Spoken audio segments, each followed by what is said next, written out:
Thank you, everyone. Thank you.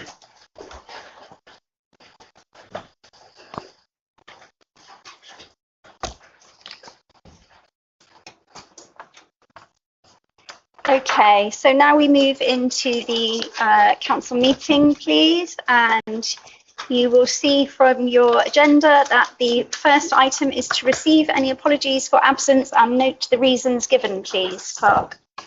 Okay, so we've received apologies from Councillor Smythe, Ronnie Dougal and Councillor Cook due to personal reasons. Okay, thank you very much. And then item 2, any declarations of interest, please?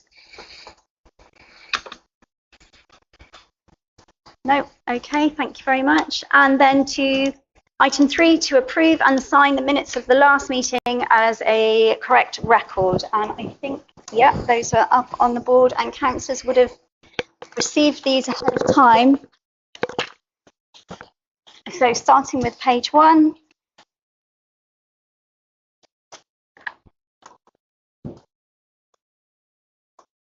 I think it's page 16. Oh, beg your pardon, of course it is, yeah. Sorry, that's because they run on after each meeting. Okay, page 17.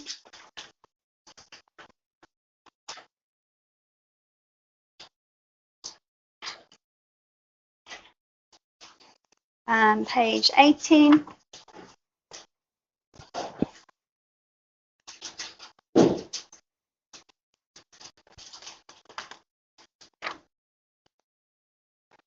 Page. Worship. Oh, yes, that's Napa. Thank you, Worship.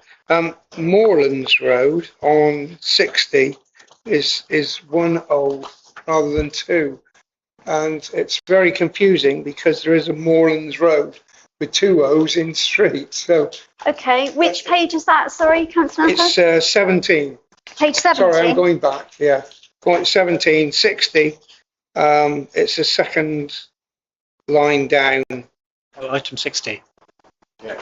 Item 60, and we've got, so Moorlands Road should be 1 O. 1 O as in Moorlands. Is that okay if I just cross that out and initial it? It's a little bit confusing, but when one is spelt one way and the other is spelt the other. We need to know where we're talking about, don't we? Thank you, Councillor Napa. Okay, I believe we were on page 19, were we?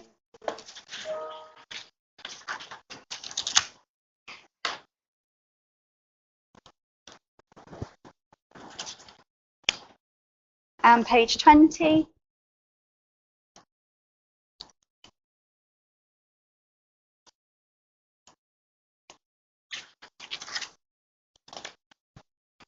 Page 21.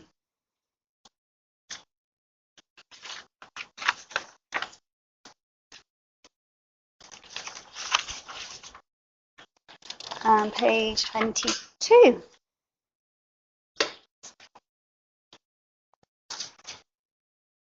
Are councillors happy? I will suffice that those are a true record. Thank you. Thank you.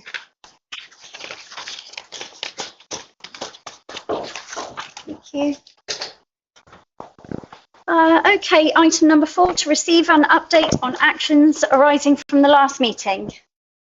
Thank you, Katie. Okay, actions from the last meeting included the agenda item for the Services Committee to discuss at Johnson's House. That's will be the next services agenda, and the fee for the advisor had been agreed and was actioned.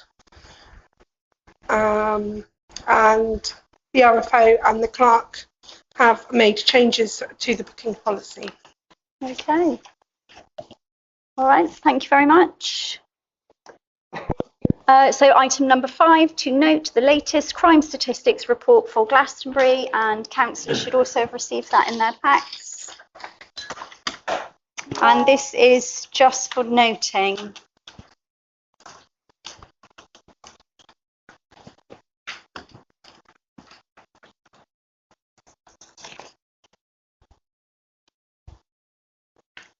Councillor Cousins. Thank you, Your Worship. I realise this is just for noting, but I think it's an opportunity as we're discussing the statistics at the Town Centre Crime Reduction meeting. Sergeant Lancy again reiterated the importance of members of the community calling in crimes, even if it's using not 999, but the other number, which is 101. 101, thank you very much. Or going online, and there's a way that you can register incidents there. And this means the more that crimes are reported, that is the way that the police distribute their resources. So the more crime reported here, the more police officers we will see here. It's very difficult for Simon Lancy to justify trying to bring more officers here at different times if the members of the public are not reporting the crimes. Thank you very much, Councillor Cousins. Yes, really important. And people can report anonymously, can't they, on the Avon and Somerset website? Councillor Napper. Thank you, Worship. I'm not sure where to bring this up, but hopefully it is a crime what is happening. There is a gentleman living in the cemetery, and he's upsetting an awful lot of people. I did hear that he may be moving, but he's got all his stuff, all his cases strewn all about the cemetery, plus the fact I believe that there is skulls and that kind of voodooism, as was described to me, happening. So what we can do about it, I don't know. It's on our land, but we certainly need to show him the way to go out the cemetery. He's upsetting too many people. I think that's, Councillor Napper, thank you, and that's a good example of where people can report things through Avon and Somerset, so that the police have that sort of information. But I think also as well, that would be linking in with Councillor Ewan, because the responsibility for housing is held by Somerset, so hopefully they would be able to send an outreach team to have a chat. But he's on our land. We've got somebody burial roughly ground is our land. So I see what you're saying. There are different things involved. There's layers. I see what you're saying. Absolutely, yeah. but like I say, there's a lot of people really upset about it, especially with his voodoo. Well, I don't know whether it's voodoo, but it appears to be. There's bones and skulls and whatever. Not nice. Okay, Councillor. Thank you. Would you like to respond, Councillor? Thank you very much. Councillor Napper and I did talk about this on Friday last week, and in all fairness, I'm yet to follow up. It is on my tasks of things to do. But it is not just down to yourself, as I say. It's other agencies. I'm just letting you know that I'm yet to follow up. Thank you. Thank you. Okay, any other comments on the crime statistics? Okay. All right, so then to item 6, to consider and approve the schedule of payments, please.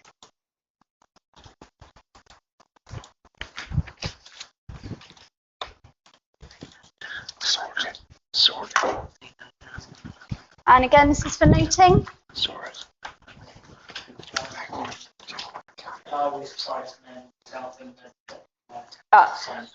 Okay, I will suffice. So, excellent. Thank you very much. Oh, yes.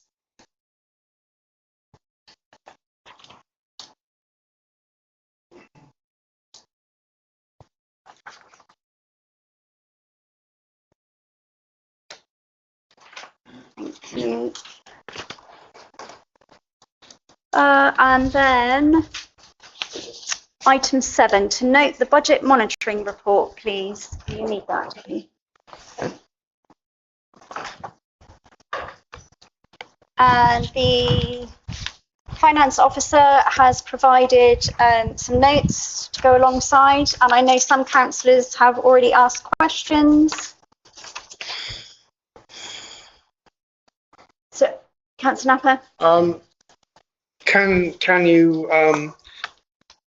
we register it that I am totally against the cooperative council, although we voted for it, but I note that the subscriptions of the budget are going over the budget, and I'm very unhappy about that situation. I'm not sure if there is a response from the clerk or whether that's something we can ask the finance officer to respond to. I wouldn't consider it would need a response. It's over budget as a result of the council deciding to subscribe to the Cooperative Council's Innovation Network that hadn't been budgeted for. That's the reason the budget line is over. There's not really a response. It's over budget as a result of a council decision. A council decision, okay, which was passed. So, okay, thank you, Councillor Nuffer. All right, so that is noted. Thank you. And then item 8, to consider a recommendation from the Town Management Plan Working Group that the council undertake a resident-focused consultation to find out about the issues that are really affecting people in town. This is to take the form of councillors' door knocking with standardised questions and other online methods as appropriate. And I was wondering if there's a councillor that wished to speak to this. Councillor Cousins? Your Worship, what I feel this is really about the council going back to basics. Tonight we've heard a request for people from Glastonbury being able to be involved in the town management plan. And it was the feeling of the working group that perhaps the council itself should just go out and consult in much the same way that councillors find time to go out and consult every 4 years for an election by door knocking, that we could perhaps go out and rather than trying to get re-elected, we could genuinely try and find out what people are concerned about. And the only way that we could conceive a fair way of doing this was to actually divide the town between us and go out and ask a set of questions that are standard, that are open, so that they're not yes/no answers, etc. And I suggested using a set of questions that were used back in the mid-2010s through a Cabinet Office programme called Community Organising, which are active listening questions, which are aimed at finding out the things that not only people are concerned about within our community, but also love about our community. And if we could attempt to listen over a period of time to as many residents as possible by door knocking, and if people aren't there, leaving perhaps the questions for them to be able to respond in some way, but actually listening to them as well, we'd have a much better idea of the things that are impacting the majority of people in the town. We may already decide that we know some of those, but I think that the last time that we employed something like this was during a period of time when the council was concerned about what we are today, issues around the town centre. And myself and 2 other councillors at the time, Councillor Gabriel Avalon and Councillor Emma George, went and used these questions with all of the people that own businesses on the high street and the people who were running businesses to see what the issues were within the town. This came out of a failed attempt to pedestrianise the high street. But the thing that was revealed that the council had no idea about was that all the banks were closing. And so that consultation actually then led to a meeting in this very room where the Last Bank Standing campaign began. And Councillor Paul Manning will remember that meeting. I minuted that meeting, I remember, and a campaign that then involved a lot of people within the town, a huge majority of people in the town got involved in this campaign, which eventually led, although all the banks left, eventually led to the Nationwide coming to town. Mm-hmm. So it's this sort of grassroots consultation that can lead to us as a council finding out issues. And so that's really why we've proposed we do this. Mm-hmm. And that way we're reaching the silent majority as well as the people who are feeling brave enough to come and tell us as well. Mm-hmm. Thank you, Councillor Cousins. Councillor Oakland, would you like to speak? Yes, I'm part of that group that John spoke about recently. And it was me that said, I'd like to give it a go. And so what I decided to do was talk to the Redlands residents, of which they and I have a an ongoing communication. The result that I got back from discussing this with the residents was overwhelming. They wanted to be part of it. They wanted their voice to be heard, and they are, to coin a phrase, they're up for it, and so am I.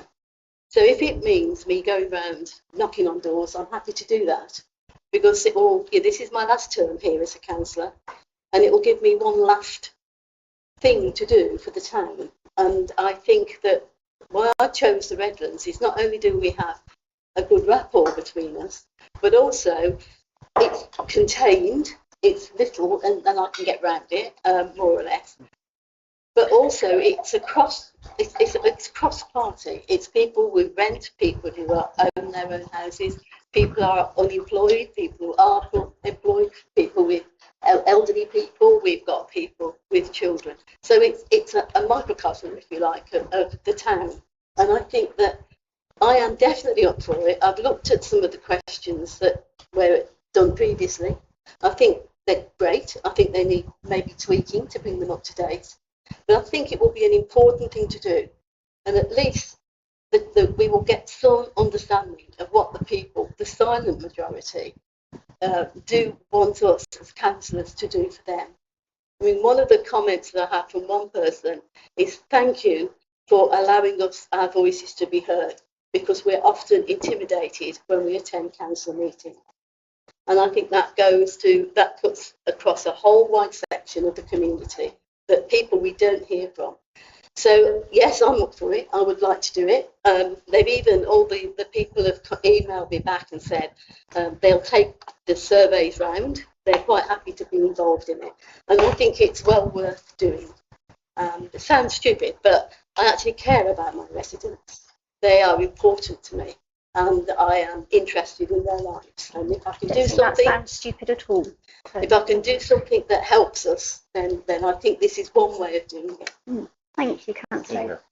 Councillor Cousins, would you like to respond? Just a quick reply, Your Worship. The end of the questions ask the people that we're talking to and listening to whether or not they would like to be involved in any further action. And that is what made the groundswell of people who came here originally for the last bank standing campaign.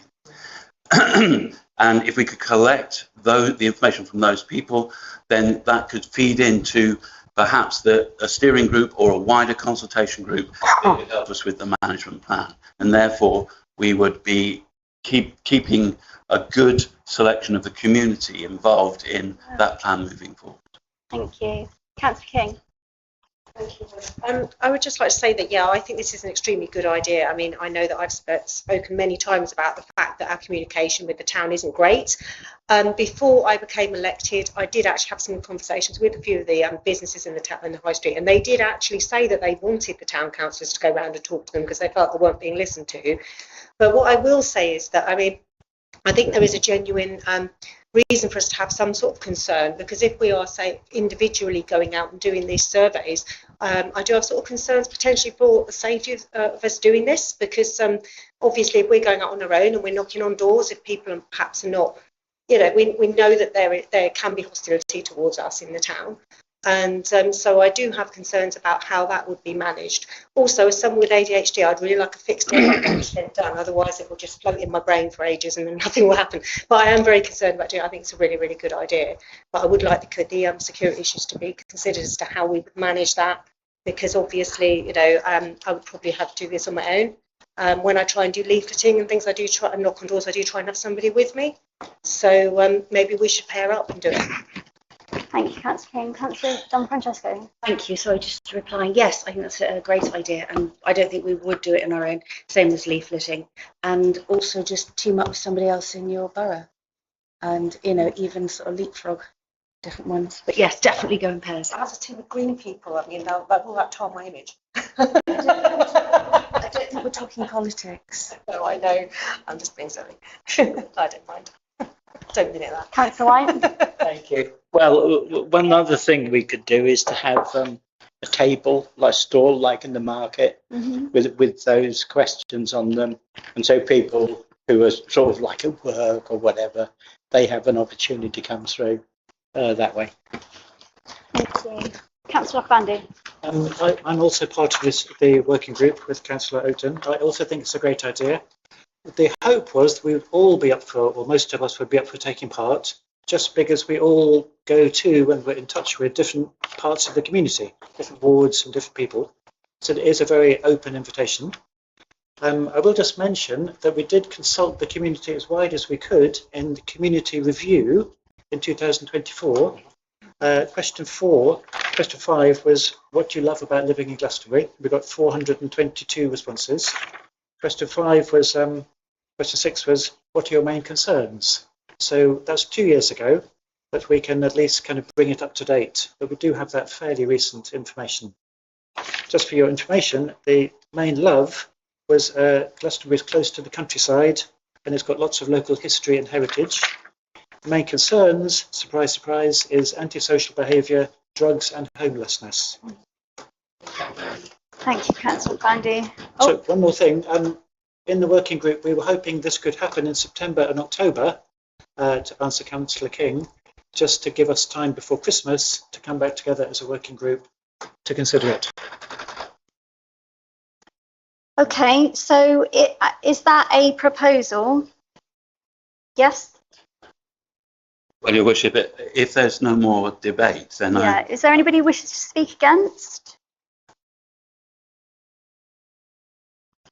well, then I would be very happy to propose to the council that we undertake this consultation during September, October. Not that councillors are press ganged into doing it, but that we all attempt to do as much as we can to cover as much of the town as we can. And that I would be looking for a seconder to support me. Yes, if you wanted to say something. Some of us are more mobile than others, so maybe some people won't be able to do this. Then it puts more of an onus on the rest of us. I was wondering about logistics and who will organise, who's doing what rounds and what days and all of that kind of stuff. I can see Councillor Osborne wants to speak. She hasn't spoken yet. I'm just wondering about the fact that the elections could well be coming up. I know that the Conservative Party is gearing up already, and the sort of calling cards are being dropped and everything. So this could actually, it would depend if an election was called, that we could, that there are issues about doing this sort of thing during a purdah period or something. So I understand that the purdah period would be April before local elections. I'm wondering whether there would be any issue in September and October. Not at the moment. Yes, unless something changes. But it could happen. Yeah. Okay. Well, Your Worship, I think that if the council was in agreement to this, the logistics and the strategy would have to be developed through the management plan committee, and that way we could try and coordinate coverage across the town. And my other feeling is that should an election, I'm not sure what election, be called before or in that period, then we would of course follow the rules of purdah, and so that our ambition or intent, good as it is, would have to be set aside at that period. On hold, yeah. Okay. All right, so we've got a proposal. You're happy to second? All right, so all those in favour? And all those against? That's 2 against and no abstentions. Okay, so that is carried, and the town management working group will work on logistics and let other councillors know what and when and how in some way. Okay, thank you. Okay, so moving to item 9, to receive an update from the Deputy Mayor in relation to the Council's list of outside bodies, please. This is me. This is more on the same theme, definitely our theme at the moment, but a different angle on the same theme. So back in May, if you remember, we went through our usual process of appointing representatives to outside groups. And there were various outside groups and people volunteered to be representatives. But we did say at the time we would come back. We would come back to try and improve the system. So that came out of a general feeling, which I think we all shared, that we could do better in consulting our residents with issues that we care about, that they care about. So the question was how? So this is another way of consulting the community, and I just want to update you on what we've happened so far and kind of take the temperature from the council to see whether you feel we're on the right track and we should proceed. So what we've done is draw up a list of all the voluntary, charitable, collective, community, social groups that exist in town, all the groups concerned with doing something for the town of all sorts. We've come up with a remarkable 169 groups in Glastonbury. Not Street, not Wells, but Glastonbury, which is quite something. I don't know how other towns would fare, but we've got 169 of them. Obviously, it's a little bit elastic, like we put all the pubs on. Your Worship, I feel that we should take down the screen as it's showing email addresses. I'm not sure that people have agreed. I thought we had already said that we weren't going to show personal email. So I believe all the email addresses shown are public, because I simply looked up all the groups and all their contact details were shown on their websites. So they're not private? They're not private. There's another column in the spreadsheet which is hidden, which is more private, but actually there's very little in there. So we've drawn up a list of 169 local groups under 17 headings. The headings are, where are they? Where's it gone? Oh, here we are. Yes, the headings are arts groups, other parts of administration, business groups, church groups, community groups, cooperative groups, food groups, health groups, land-based groups, media outlets, schools, spiritual groups, sporting groups, venues, and youth. So you could, there's also travel as well, actually. So quite a wide spectrum. And basically all the people in these groups are doing something for the town. And there will be different issues where we'd want to consult them, sometimes quite a narrow group of them, sometimes quite broadly. So 3 recent examples of consultation is the play parks and our green spaces and mowing and stuff like that, and what do we want to do about looking after our play parks and our green spaces.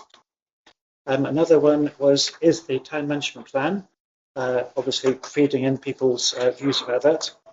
A bigger one, which we haven't really thought through yet, is the whole question of setting next year's budget. So part of being a cooperative council is making efforts to draw up the budget in consultation with the town, not just deciding it as a council and just imposing it on the town. So there are different live consultations going on, and basically the proposal is we keep this as a live directory of local groups with their contact details, and when an issue arises we work out who is the relevant groups to consult, and then we go ahead and consult them. The consultation could be various different ways. It could be person to person if we've got a direct link with that group. It could be because they already come to a committee, like quite a lot of the arts groups come to the ACE committee, or it could be an email. So we'll do it appropriately. And the different groups will have different angles on the issues. So we've been trying to learn from other cooperative councils, in particular Rochdale. And Rochdale have a thing called the Rochdale Flower, where they have 5 different reasons a group or a person might want to get involved in a consultation. So one is they might work in that area. They might be a health worker or food worker or sports person. One is they might be interested in that area, which is fine. Anyone's welcome to be interested in it. One is their life might be directly affected by that issue, like health or sport or children or something. One might be they might be an expert in it, a professional in some way, health and stuff. And one might be they might be a decision maker. Often the decision maker might be quite even just Glastonbury Town Council. So there's 5 different angles on participation, which happen to spell the word wild with an E or wield, whichever. So anyway, if an issue came up, we would look through our list of local groups, work out who's interested, work out what their angle is, and then send out the invitations appropriately. So, screen behind us changed. So we feel quite excited about that. And we'd like to kind of work it up and start putting it into practice a little bit more formally. And I just wanted to update the council and see if you feel we're heading in the right direction. One more thing I'd like to say, which is an idea which came, I think, from Connor, is that these 17 areas, sport and health and land, food and so on, one way to stay in touch with them would be to appoint a kind of lead counsellor for each area. So there might be one of us up for staying in touch with sports groups, a football fan, for instance, naming no names. Another one might be up for staying in touch with the health groups or the food groups or the children's groups or whatever. And then that person, which would be one of us, would just be the lead dialoguer for that area. Not quite a kind of minister with a portfolio, but you get the idea, a cabinet member, so to speak. Yeah, that's the update, and I would welcome any feedback.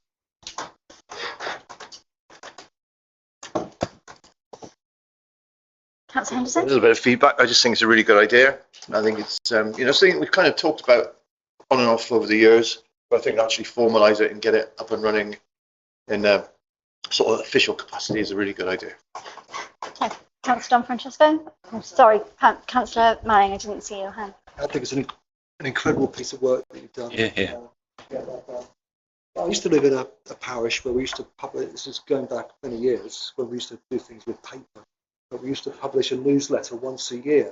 And once a year it was a list of all these local groups and who to contact, and it went to every parishioner so they could see if they're got a particular interest, this is how they could get involved.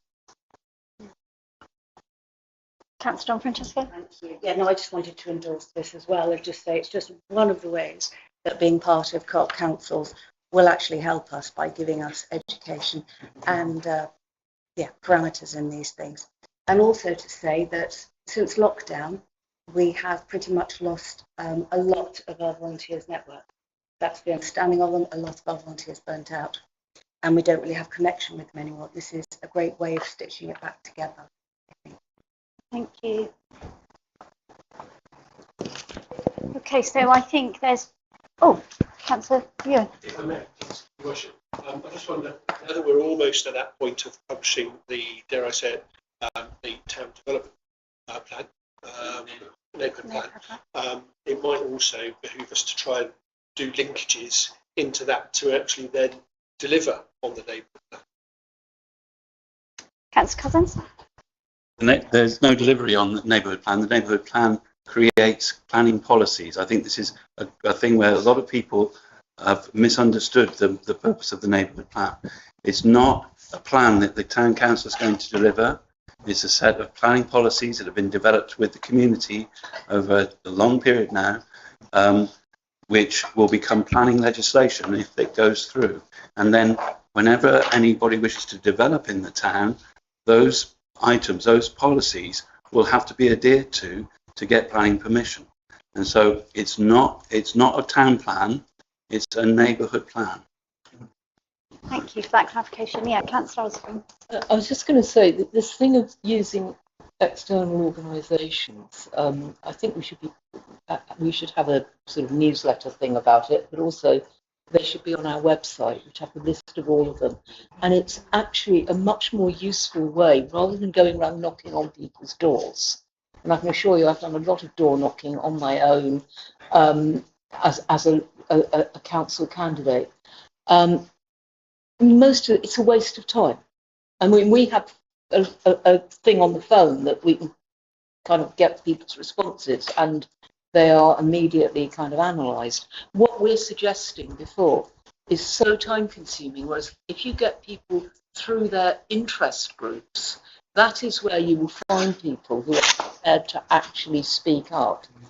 Rather than, I think the other thing is just going around is so time consuming, and unless you've got something like VoteSource to analyse it, it will be a waste of time. It will be out of date by the time you put it all together. Thank you, Councillor Osborne. Councillor Don Francesco? Just a little bit of a reply, really. I don't think talking to, even if I can't talk to everyone, I don't think talking to people will ever be a waste of time. Yeah. So the ones that aren't there, you're going to spend hours to sit down and not stand up. It doesn't mean you can just talk. Excuse me, I'm disabled. And if you have got a disablist agenda, perhaps you'd like to explain it. What I was saying was hold your hand up and wait to be spoken to. Can we please, councillors, please, let's remember our Nolan principles and speak to each other with respect. Okay, so Councillor Osborne, what I heard in there was a suggestion that maybe that we have some kind of directory on the Glastonbury Town Council website. I think if that is something that we could perhaps do, that would be a really good idea, and then local groups could update us if their details were changing, and they could also let us know if there were new groups forming, if they wanted to be included in that directory, so that perhaps that's something we could look at. Councillor King, you had your hand up. Yeah, thank you, Your Worship. I just wanted to say that I think when Councillor Ockbandu was talking about this, it just felt to me like this is exactly the sort of thing that Town Council should be doing, and it made me feel very proud to be part of something where we're doing this sort of work, because I think this is a really vital part of what this should all be about from my perspective anyway. I did also want to say that I do know for a fact that there are people living up on Windmill Hill that don't access the internet and don't have any contact with anybody, and if we don't knock on their doors or physically go to them, then they won't hear from us at all. So I think it's actually a really, really important thing to do. So just wanted to add that. But yeah, I think this is great. Thank you so much. Thank you. Councillor White and then Councillor Cousins. Thank you. Yeah, just a quick one on what Councillor Osborne said. So having like the lead for those different subject areas or topics, that a councillor can go and sort of get direct feedback off those community groups and meetings, stuff like that. So again, that'll work very well. Councillor Cousins. Well, I'd just like to congratulate Councillor Ockbandu. I know other councillors have, on doing such a tremendous piece of work. I remember Councillor Ockbandu attempting something similar way back about 20 years ago with the Transition Town group, and it was quite an undertaking then. What I would say is that in the best possible way, as the sequel to Any Which Way But Lose, is Clint Eastwood's film Any Which Way We Can, and I think that would be the great way for us to approach this. Having a great deal of experience in community consultation through door knocking as my employment, I would say that it is not a waste of time. What we need to understand as councillors is we're not canvassing. We're not telling people what we're going to do. We're asking people about what they want. Okay, well, thank you very much, councillors, for your thoughts. And Councillor Ockbandu, were you looking for a proposal, or was it just for noting? I think it was for noting. It's for noting. What I'm hearing is you're generally, well, actually quite strongly in favour of it, and thank you very much for that. I would agree with Councillor Cousins that it's in every which way. We should talk to people, email people, invite people into committees, etc., and then put it all together. I did do this about 15 years ago when I first moved to Glastonbury. And when I went back to my old computer file, I was amazed how many groups had finished. So one feature of Glastonbury is it's got 169 groups. Another feature is they come and go. And it's true of the shops on the high street. So we will have to keep this up to date, one way or another, if it's going to be current. Thank you very much. Okay, thank you, councillors. So then, to move to item 10, to note the resolution of delegated committees. I think those are just being put up on the board.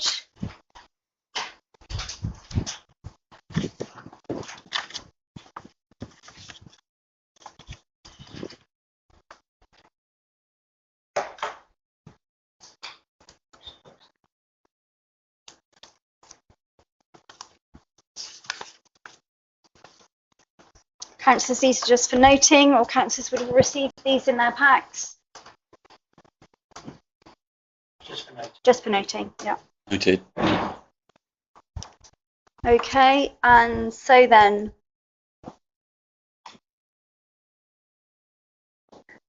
okay, noted.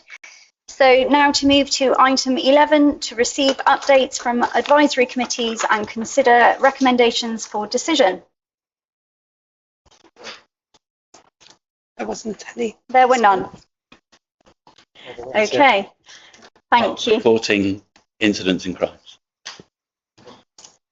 So to item 12, to receive our unitary councillor's report. Thank you, Your Worship. I won't go into too much detail. We've already received 15 pages of it. Thank you very much, Councillor Cameron. Just a thing I'd like to draw out. I did ask and invite the lead member and officers for housing to visit us on the 31st of July, and that builds on the observations of all of the councillors around the table here, but also members of the community who are very worried about affordable housing. And as you're probably aware, the Joint Strategic Health Housing Needs Assessment that was written on the 24th of April of this year by Somerset Council did not include Glastonbury in its 5-year plan. And so the intent for the 31st was to get ourselves as Glastonbury as a line in the sand in order that we could possibly be mentioned in the 6th and subsequent years. To that end, they walked away with the realisation that we really do need affordable housing in all its guises, and that they're going to come back to me with how they plan to do that and make certain that we're at least considered for that 6th and subsequent years. Part of that is that I have asked for the Property and Assets Committee at Somerset Council level to clearly articulate what Somerset's land assets are here, especially those brownfield sites that we might be able to develop, or I should say, ask Somerset Council to pay for the development of those sites.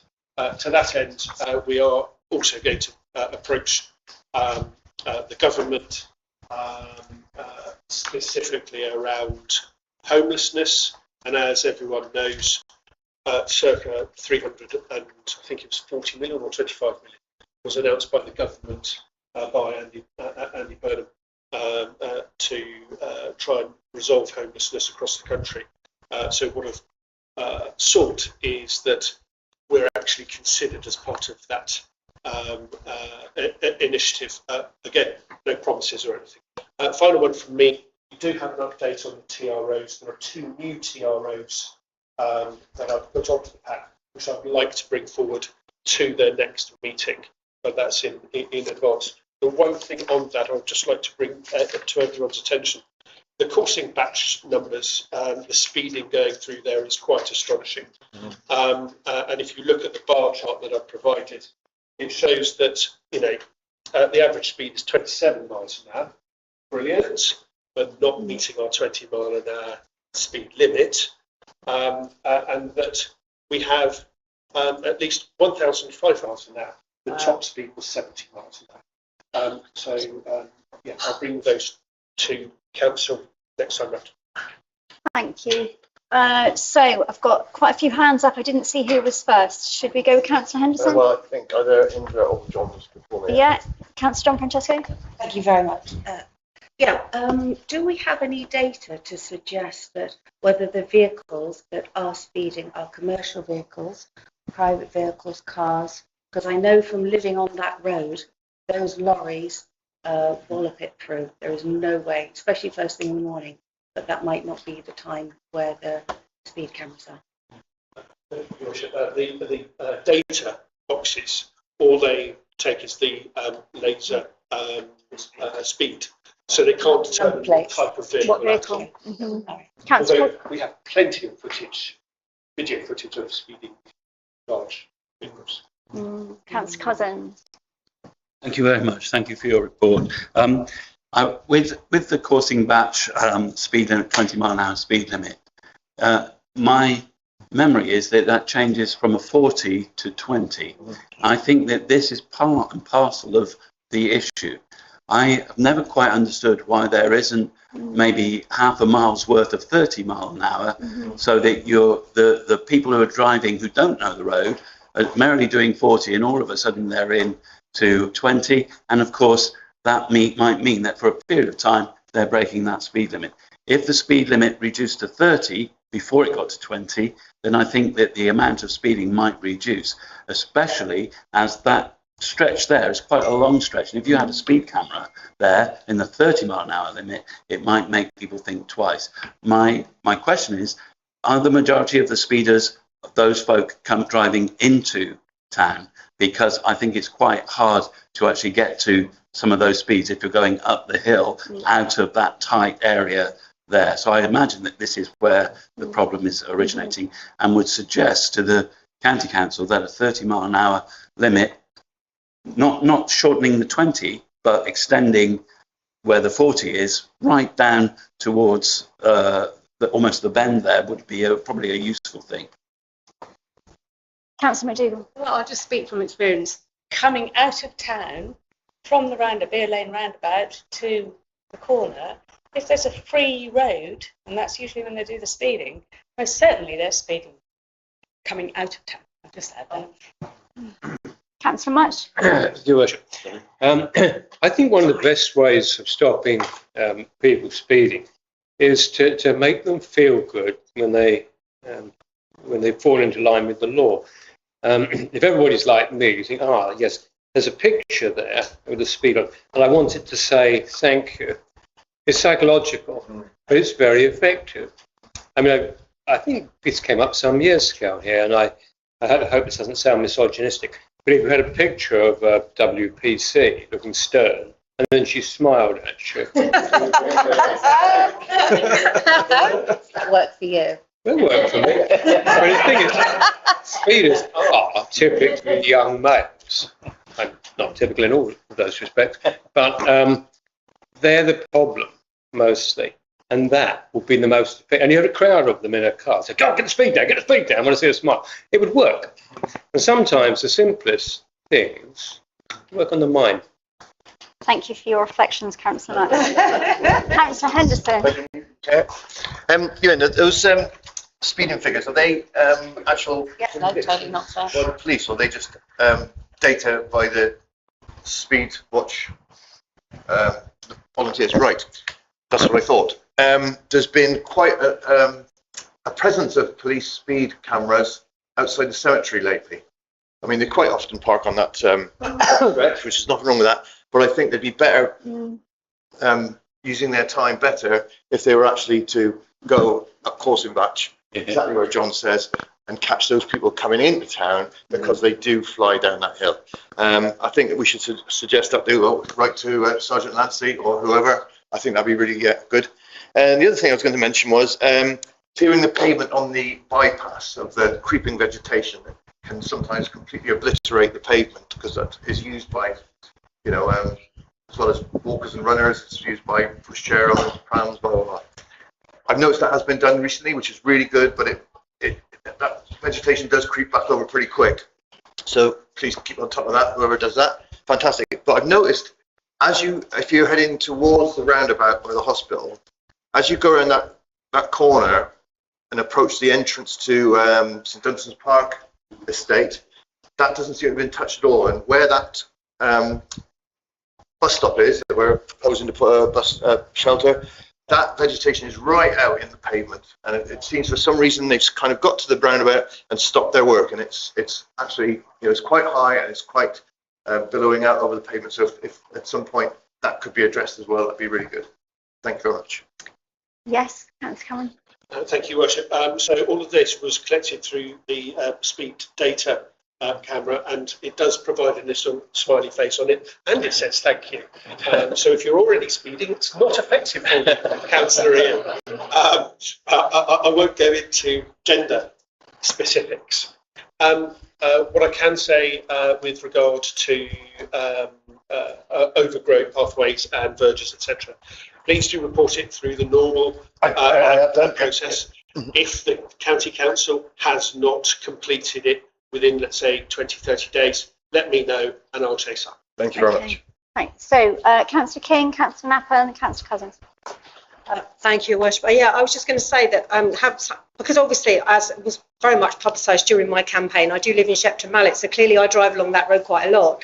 So I do find actually that the camera, that the little speed awareness thing that indicates your speed as you come up, I do actually find that personally really helpful, but it doesn't have a smiley face on it, actually, it just says thank you. So if we could put a smiley face on, I would really appreciate that, because I do like a smiley face. I don't really care whether it's male or female. Even I'm a green pansexual, one? so I'm fine with either. But yeah, I mean, I do think also that Councillor Cousins' suggestion for 30-mile-an-hour speed limit was actually probably quite a good one, because it is quite a sudden change from the 40 to the 20. I mean, obviously you've got Millfield down there as well. I mean, driving into town though, obviously there is a bit of a slope upwards, so you do tend to find your speed decreases around about that point anyway. So I think maybe if there was a 30-mile-an-hour section, it would probably be helpful, because it is actually quite jarring, I think, to go straight from one to the other.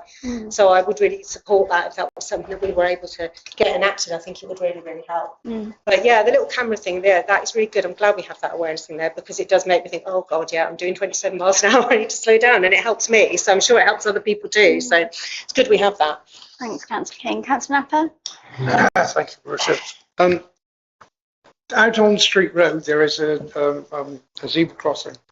I passed it a couple of times this week, and with the sun in your face, you can't see it. And I note that the zebra crossing just down the road there, they put a high-intensity light on them. Why on earth that high-intensity light can't be put on the Street Road crossing? I don't know, because you just did not see but having said that, this has been going on for about 6 or 7 years, and nothing has been done. So best of luck with that. But I think it comes down to me really, that I'm very grateful for what you're doing. It's a very comprehensive bit of information that we've got. Thank you. Yeah, Councillor Cousins. Thank you, Your Worship. I think that I don't think that the protected characteristic of gender was on Councillor Murch's mind. I think it was sex. But there we are. Which is another protected characteristic of the speed change. I can't take credit for that. I think it would have been about 1997 that John Keary first suggested it. So it's been a long time, that problem there. I note from the typo that no one has seen on the agenda that the Unity Councillors report has changed to Unity Councillor report, and it's prompted me to suggest that I'm sure I'm not the only councillor who is deeply disappointed by the fact that it's been over 8 meetings now that we have not had our other unitary councillor here to give us a report. And I wonder whether we could perhaps write to Councillor Hart and ask her if she would graciously attend our next meeting, as I'm sure she is doing some work on our behalf, but I have no idea what that is, because she doesn't report it to us. And so that would be very useful. And I would suggest that if we write to Councillor Hart and request her to come, that we could perhaps CC in the chair of the Somerset Conservative Party and also the chair of Somerset Council. Because even though I know that Councillor Hart has attended meetings at Somerset, and she was last at Somerset full council meeting in May, she clearly can attend meetings, and so I would hope that she might then consider coming back and attending this meeting. And I would propose that we write that letter, and I'd be looking for a seconder. Councillor Napper? Oh, do you want that? Yep. Sorry, what? So did we have a seconder? I missed if we had a seconder. I don't think it would be appropriate for me to do that. So Councillor Don Francesco, were you going to second it? Yeah. So okay. I have so suggested it in the past, and I don't think it would be appropriate for me to do that at the moment. to second it. To second it. Yes. Okay. So we've got proposal on the table. We've got a seconder. Anybody wish to speak against? Okay. So all those in favour. Okay. And all those against, all those abstaining. There's 2 abstentions. Yeah. One thing, what went on just now, Councillor Much said that we should have an effigy of a policeman smiling. Well, perhaps Councillor Much can get one of the Turkish dentists to sponsor us. Great idea. Thank you, councillors. Okay, what I did hear in that discussion was the idea of having a 30 in the approach intercoursing batch, and I'm just wondering how we might go about that. It's already in the proposal, Your Worship. In okay, so that's already been proposed. That's fantastic. Okay. All right. Well, thank you very much. Yeah, thank you for all your hard work. Okay, so to receive updates from lead councillors and representatives to outside bodies, item number 13. I might have something on Town Deal. Okay. While Councillor White's thinking about Town Deal, anybody else? Councillor Fandy. I could report on the Town Deal. Okay. We've got 2 reports. So last night, last month, if you remember, we had a short presentation on the Town Deal on the red brick building from Jeff, who's the chair of the Town Deal. And we agreed to have a special meeting where he could come and present to all councillors at more length, and that happened last night. But last night there's only 3 of us here, myself, Terry and Paul, but they did come, the Red Brick Building Board, and gave us quite a full update on their perspective on things at the Red Brick Building and also Riders Farm, and their various unhappinesses or dialogues or conflicts with Somerset Council. So that was very useful. I think any 3 of us could answer questions on it if you wanted. And they are still in the middle of dialogue and kind of dispute with Somerset Council, with a few things in particular which they really do want to resolve with Somerset Council, and where they feel quite wronged by Somerset Council. So I don't know how appropriate it is to go into detail, but the 3 of us have had this update, and it was very useful last night. Shame more people couldn't make it, but whatever. Councillor. Can I endorse that, please? Because it was very informative, and it was very straightforward, and there was some straight talking there.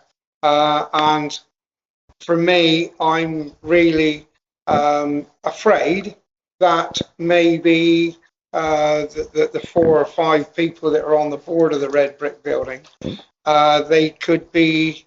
I'm not saying if it doesn't progress, I think that there's going to be some problems there, and I would hate to see that after what has happened with the Red Brick Building, and they're trying to get the restaurant or cafe or whatever you want to call it. They're trying to get that going again, but they just don't have the money, and pretty simple really.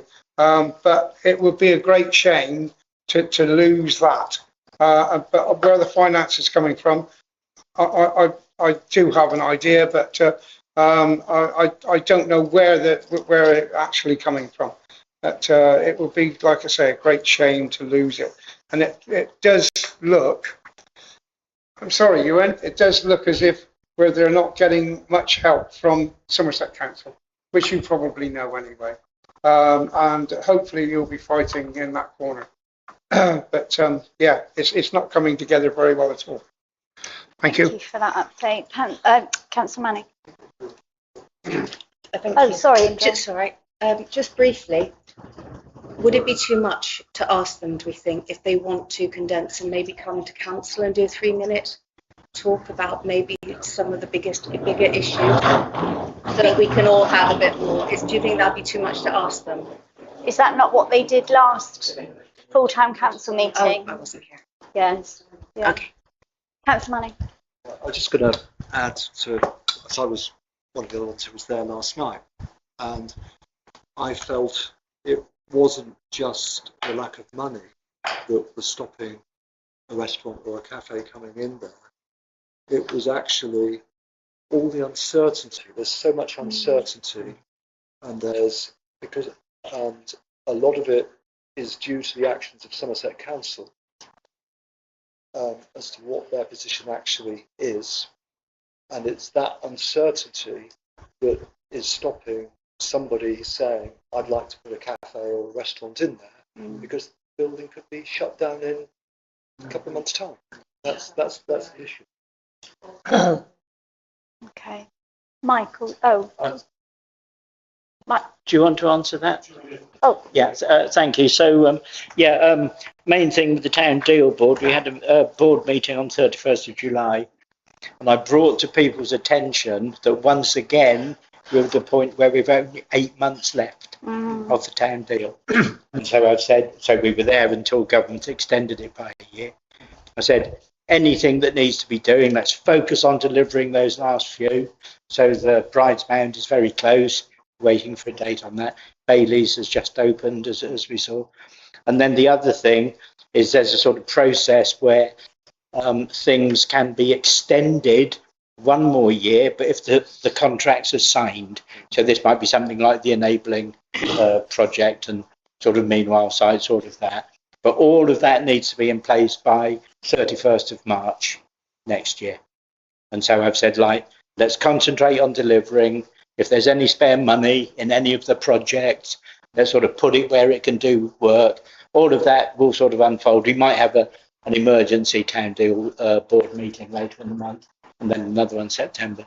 I'll keep the council informed as we go along with that. Thank you. Councillor Cousin. Thank you, Your Worship. I'm very sorry that I wasn't able to be there last night's meeting because I would really love to have been.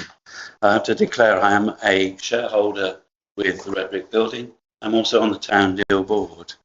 But I really wish that Somerset Council would remember that the Red Brick Building company that exists is a community benefit society, and the property is owned by the members of the Community Benefit Society, who are hundreds of residents of Glastonbury who have invested their money into that building. And if Somerset take that building and bankrupt it, they are doing the residents of Glastonbury a huge disservice. They're doing the concept of mutual societies and mutual development a great disservice in this town, and this town is very much a cooperative town, and they are actually denying then the council the potential of that building, which we know what that is, because before all of the problems we had an art centre there with a tremendous restaurant, with meeting spaces, with small business units, and Somerset Council, for whatever reason, are not, I believe, taking this fully into account. It is just a case of political will, whether or not they feel Glastonbury's community-owned community arts centre with small industry there can survive. I suspect that if the same building was in Taunton, Bridgewater, Burnham-on-Sea, Yeovil, or any other town in this county, it might be receiving better response from Somerset Council. And I challenge Somerset Council to prove that they are not doing this just because they hate Glastonbury. Councillor Napper. This is the most ironic thing, because you were talking about going into liquidation. Had it gone into liquidation, one of their problems would have gone, because they're being taken to court now because some of the employees want their money, but they can't because it's not into liquidation. It's gone into 2p. So, you know, one thing, and then there's another thing. And one of the other things which was impressed on us was that they can't get insurance. Because they have to get the whole area guarded, and they can't afford to guard the area. There's so many different things, and I believe that Somerset Council is taking them to court on a specific thing. I think I'm right in saying that. Anyway, there's so many intriguing different things which could have happened, didn't happen, and they now find themselves in a bog. Councillor Osborne, did you want to speak? No, I just wanted to pick up on things. I don't think it's a question of political will. I think they just haven't got the money. And I work a lot with adult social care, and I never see the same social workers twice now. They're either, oh no, it's not true. If they're really long serving, they're hanging on for the redundancy. But everybody else is getting out to get to Baines or to Dorset because everyone's scared that it's about to melt down completely. And that's what Paul was saying about people don't want to take on things at the Red Brick because the whole thing feels like it's really, really fragile. And if it all does go down, people just don't want any more on their hands than they've got already. So I think, this little parish council that we are hasn't really got enough clout to do anything with this because the money simply isn't there. Councillor John Francesco, and then Councillor Lockabandi, and then I know Councillor Ewan Cameron would like to. Thank you. So many, when I was the chair of it, it was a death by 1,000 cuts. It was the threat. It was the constant threat, mainly by Somerset, as to the people leaving, and then it becoming not viable. So it got to a tipping point. And just to say, the liquidation, that was actually sort of where we were heading, and it was the only legal thing to do. We didn't want to do it, but we legally had to do it. And as we were getting closer, that's when the tenants that are now the board, and we've been, inviting them in for a while. But when the threat of liquidation was really there, I mean, they very bravely stepped up. They love that place. They know that place. If we have gone into, if the Red Brick had gone into liquidation, that's when Somerset would have taken it. That's what they've said, and that's why they kept it out of liquidation. It's a rock and a hard place. It's a catch-22. It's everything. They were told they have 2 years to try and make it not completely break, and I think they're doing amazing. Yeah. But that's why. Exactly. That's why the liquidation. The last meeting we had with Duncan Sharkey was us saying legally we have to go into liquidation, and he said that they will come in, and that's when the others stepped in. So yes, that's why. Councillor Lockaband, you wanted to say something. Is that in response, Councillor Nash? Yes. Well, yes and no. But they're what we perceived from last evening's meeting, that the actual payments were not overseen by Somerset Council very well at all. And it would appear that if a tighter rein had been kept on the payments and the invoices. Of the payments to do with the town deal. Construction. Yes, I guess so. But the whole thing seemed to be a bit of a mishmash by the people that were looking after the money side, there's no one to take account now, because most of those people are gone, which is a great shame. But how we can get back to it, I don't know. One thing which was said, that there's possibly £1.5 million worth of building materials missing. So it just does not. It beggars belief what went on. Thank you, Councillor. Councillor Bandy, did you want to say something? I'm kind of responding to Councillor Osborne. So we asked them last night, what do you want from Glastonbury Town Council? And the answer was nothing to do with money. They don't want any money off us at all. What they want is for us to basically tell a positive story. There is a new board of the Red Brick Building, of new, more professional people with different skills, who are absolutely doing their best to keep the thing afloat and steer the whole thing in a positive direction. So they're well aware the Red Brick Building has quite a negative reputation and all sorts of people have all sorts of theories. But they want to make the point they are a new board with serious intentions, absolutely doing their best. Yeah.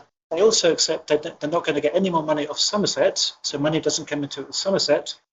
What they want with Somerset is basically Somerset to stop threatening to push them into the off and leave them free, to continue making their best efforts. Thank you. Councillor Cameron, would you like to?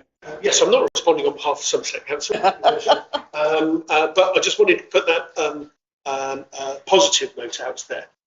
As some members around the table and some members of the community know, the role that I've tried to play is not get involved in any of this decision making. The role that I've tried to play is be a friend to the Red Brick Building and a conduit of being able to speak to Duncan Sharkey and other officers directly without being involved in any of the decision making processes, because what I saw when I first got into position was that the human face of Glastonbury was not necessarily being reflected as well as it possibly could have with the officers and the senior decision makers up at Somerset Council. And therefore, that is the role that I have continued to play. And I just wanted to make certain that everyone was very clear that I'm not blurring any lines there. The final point on all of this is it is a fantastic facility. It is by nowhere near in the sort of liquidation state, as in the physical. It does have opportunities for lots of businesses to take up residence there, and I would urge and implore anyone on the internet listening who are looking for business premises. It is a very viable option that is being headed up by the community down at the Red Brick Building, who are extremely competent individuals who also feed into international organisations such as the UN. These are highly credible people, and if you want a really good, vibrant place to work from, the Red Brick Building is that place. Thank you. All right, thank you, councillors. So if we don't have any other updates from lead councillors or representatives to outside bodies, we will. Oh, yes. I'd just like to say that the Glastonbury Carnival Club had a great day on Sunday with the tractor run, and it was quite warm. And I think they made a few bob. Not a great deal, but it was very exciting. Thank you. Thank you. Was your tractor in it, Terry? Sorry? Was your tractor in the run? No, no, I've not used it since last year this time, and I don't have a battery on it. Push it. Thank you, councillor. Yeah, I could have pushed it. All right then. Okay, so moving to item 14, Mayor's announcements. So it's been quite a busy month. We've had quite a lot going on. We, in no particular order, we had the wonderful opening of the Bailey's building, which was really well attended. That was a fantastic day and so wonderful to see that building open and regenerated. We have had the Abbey Park tenders have gone out to find companies who may have ideas for us for what we could do in Abbey Park, using the consultation that we had from members of the community. We are looking to have an open day in the autumn where some of those ideas can be displayed for the public to come and see. So that's very exciting. I know that last week the Frost Fair stall applications opened, hard to believe in this weather, and I think in the first day we had over 250, so there is a lot of competition for the stalls this year, but the applications remain open, I think, until next week. And of course we have had the Hiroshima and Nagasaki Memorial alongside the Mayors for Peace. Glastonbury Town Council is affiliated with the Mayors for Peace, and every year we remember those people that were affected by that. And then we have had the flood resilience workshop with the Somerset Rivers Authority. That was held here at the Town Council, and that was supporting local businesses to think about their emergency plans. Really, really key in light of the recent flooding that we'd had and the devastating effects of that on a lot of our local businesses. So there is information to be found about that on the website for people who couldn't be there. Okay, Councillor Don Francesco also has some information. Also, we had our Pride Day, and that was an honour to be asked to open Glastonbury Pride. That was really well attended. And we also had our Britain in Bloom judges here on Monday, and they spent, that was yesterday, oh my goodness. Yeah, yesterday they spent a large part of the day with us, and they met community groups and walked around town, and it was just fantastic to see the cooperation that has happened in the town and all of the efforts of the volunteers, the organisations, the staff, the councillors have been involved. So it was a fantastic day. Culmination of months of work, and the flower baskets and all of the gardens just look so beautiful, so vibrant. So well done, everybody. And we will find out in October, I'm told, whether we have gone through. And then also I wanted to acknowledge that the rail link has started. Connecting Glastonbury to Castle Carey, and the timetables are online or in the bus shelter, and this is the 567 that residents can now connect with the train station, which is fantastic. And I've already had people speaking really positively about that. And the next one, I guess, goes into item 15, which is to say that I've had it wasn't Teams and it wasn't Zoom, I can't remember what it was, but I've had an online meeting with the mayor of Lalibela in Ethiopia, which is our twin town or sister city, as they call us, their sister city. And that was a really fabulous meeting and discussion with him and his Minister for Culture. And we are starting to think about plans of how we can reinvigorate our twinning with Lalibela, and I hope when schools are back in, I'll be able to speak to the head teachers about maybe doing some pen paling with the children using, doesn't necessarily have to be pen and paper. We can find creative ways. Sorry, I may have missed it. Did Hugh Sharp attend? No, I could not find anybody who still had contact details for Hugh Sharp.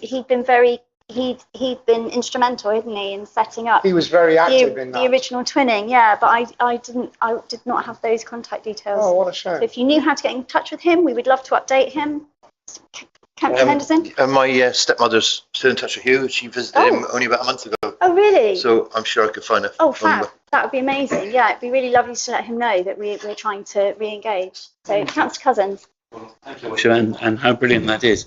The trust that Councillor Sharp, Dr. Hugh Sharp, and his wife set up is still in existence. And have we been in touch with the actual trust itself? I'm not sure if we have yet. No, so that's another route. Somewhere I've got the contact details for that as well. So yeah, fabulous. One quick one on that. So about 3 years ago, there was someone from Wells, from the school there, and he came and spoke to us.